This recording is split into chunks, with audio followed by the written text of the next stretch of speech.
Olá, amados, a paz, tudo bom?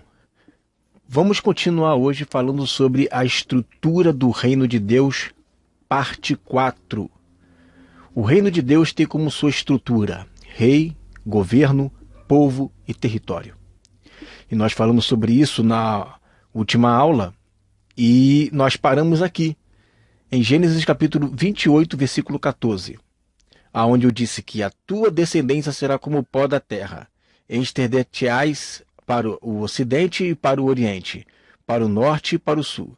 Em ti e na tua descendência serão abençoadas todas as famílias da terra. Então aqui é uma profecia claríssima que a descendência de Abraão, ela iria tomar a terra, né? Se estender sobre a terra, leste, oeste, norte e sul.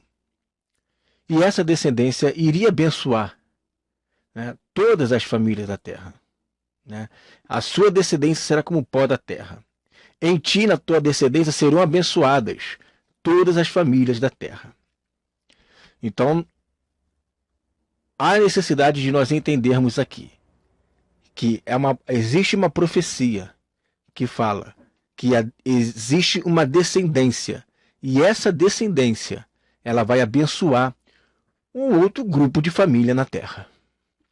Então não é só um grupo que vai estar salvo, não é só um grupo que vai estar ali na eternidade. Começando pelo reino milenar e se estende até a eternidade. Infelizmente, a igreja hoje ela só contempla um grupo de pessoas, que são aqueles que são salvos em Cristo. Na verdade, irmão, no fim, quem vai salvar todo mundo é Cristo. Tudo vai desaguar nele, né? Tudo vai se finalizar nele. É ele quem salva. Mas você não pode chegar e dizer que um índio, por exemplo, que nunca ouviu do evangelho, ele vai ser condenado porque nunca ouviu o evangelho e aí ele vai ser lançado no lago de fogo e enxofre. Não. Você não pode usar esse mesmo critério para uma criança que foi abortada ou para uma pessoa que venha a nascer com problemas mentais. Então, o texto que fala que nós fomos eleitos para sermos salvos pela santificação do Espírito é um critério que não pode ser utilizado, esse mesmo critério, com aqueles que serão julgados de uma forma diferente. Lembre-se do que Jesus falou: a quem muito é dado, muito se é cobrado. A quem pouco é dado, pouco se é cobrado. E ele também diz: se eu não tivesse falado, pecado nenhum teriam. Mas agora que eu tenho falado, vocês não têm desculpa dos seus pecados. Então é muito importante que a gente entenda que Deus ele usa de critérios para poder julgar as pessoas. É bem verdade que Deus não permite que a pessoa ela venha nascer sem a consciência. Deus estabeleceu a lei da consciência nas pessoas, aliás, em todas as pessoas. Senão, só o fato da pessoa não ser cristã, ela já teria em si mesmo o desejo de matar uma outra pessoa. O mundo seria uma hecatombe total.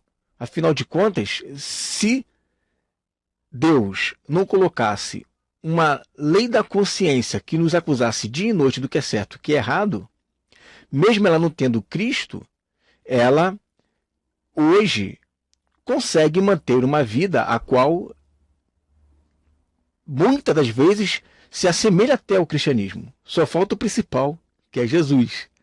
Mas você vê pessoas que não têm Cristo, mas são fiéis à esposa, amam a família, respeitam, são cidadãos de bem, são pessoas que praticam bem, são pessoas que querem ver a justiça, que muitas das vezes visitam viúvas e órfãos, mas não são cristãos.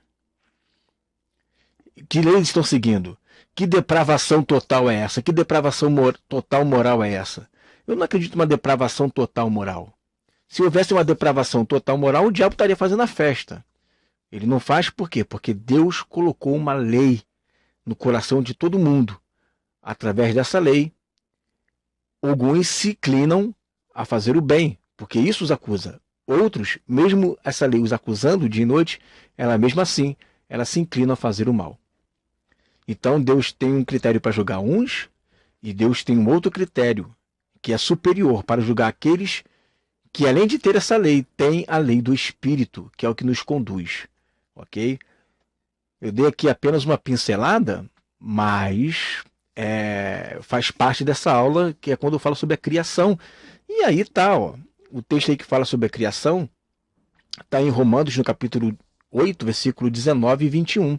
Diz assim: a ardente expectativa da criação aguarda a revelação dos filhos de Deus.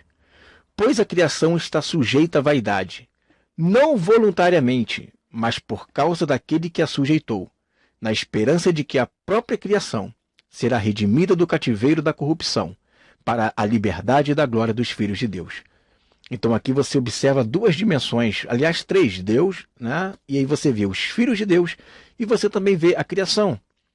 Então, a criação aguarda ardentemente a manifestação dos filhos de Deus.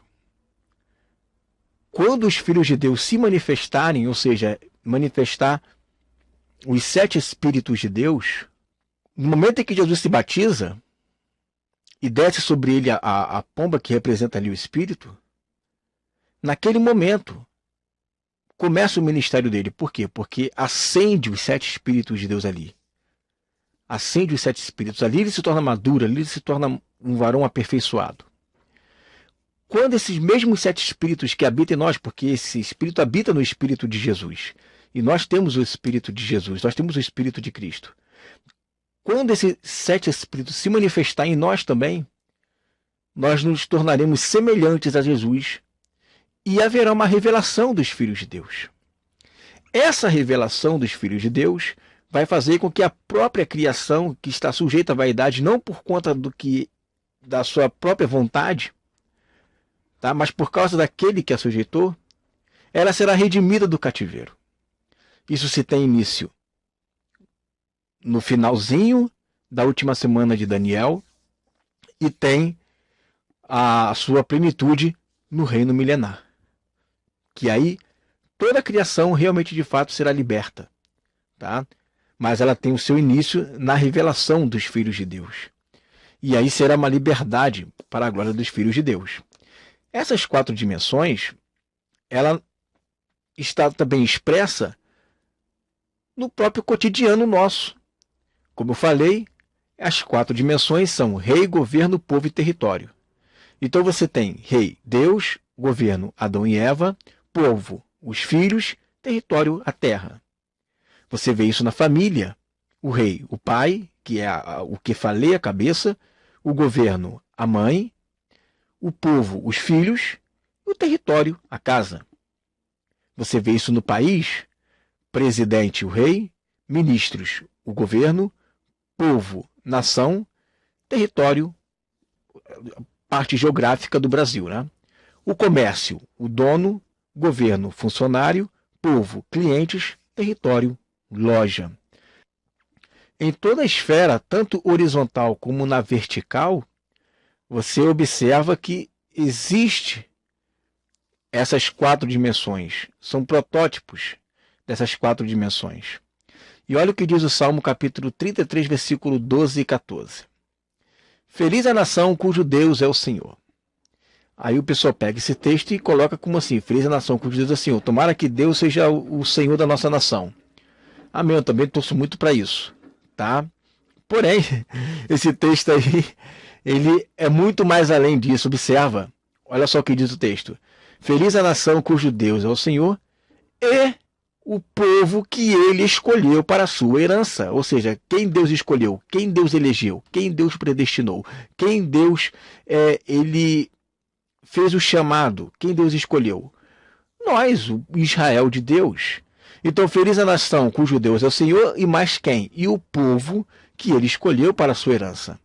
O Senhor olha dos céus, vê todos os filhos dos homens. Do lugar da sua morada observa todos os moradores da terra.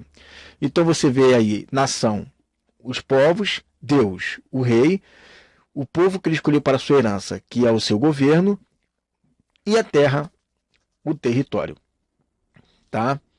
Então, a gente finda por aqui, né? Tem mais um texto aqui, vamos ver aqui, ó. Apocalipse 21, 1 e 3. E vi um novo céu e nova terra, porque já o primeiro céu e a primeira terra passaram, e o mar já não existe. E eu, João, vi a santa cidade, a nova Jerusalém, que de Deus descia do céu, adereçada como uma esposa ataviada para o seu marido. eu ouvi uma grande voz do céu que dizia: eis aqui o tabernáculo de Deus com os homens, pois com eles habitará, e eles serão o seu povo, e o mesmo Deus estará com eles, ele será o seu Deus. Então você vê aqui sublinhado terra, nova terra, tá aqui, ó, nova terra, esposa ataviada para o seu marido, o seu governo, ok, que é Cristo e a igreja, e esse governo, que é a Nova Jerusalém, que é o tabernáculo, ele vai descer e habitará com os homens, ou seja, as nações, tá? E eles serão o seu povo, e o mesmo Deus estará com eles, e ele será o seu Deus, que aí é, no caso, o rei, tá? Nova terra, território, esposa ataviada para seu marido, governo, com os homens, povo, seu Deus, rei. Apocalipse capítulo 21, versículo 24 e 26. E as nações dos salvos andarão à sua luz, e os reis da terra trarão para a sua glória, trarão para ela a sua glória e honra, e as suas portas não se fecharão de dia, porque ali não haverá noite, e a ela trarão glória e honra das nações. Você observa aí nações dos salvos no reino eterno, né? Então a igreja é a Nova Jerusalém, que o anjo fala isso, a igreja é a Nova Jerusalém, e as nações vão até ela, né? E traz glória e honra das nações. E as nações andam à luz dessa igreja, né? Nações dos salvos aonde? Na terra, certo? Você observa que são duas dimensões aí, né? Acho que é isso. Tem mais alguma coisa aqui? Então é isso daí, né? A gente termina então aqui essa parte, tá? Essa quarta parte, e depois a gente entra de novo falando mais um pouquinho sobre a estrutura do reino de Deus. Amém? Fique com essa palavra em nome de Jesus.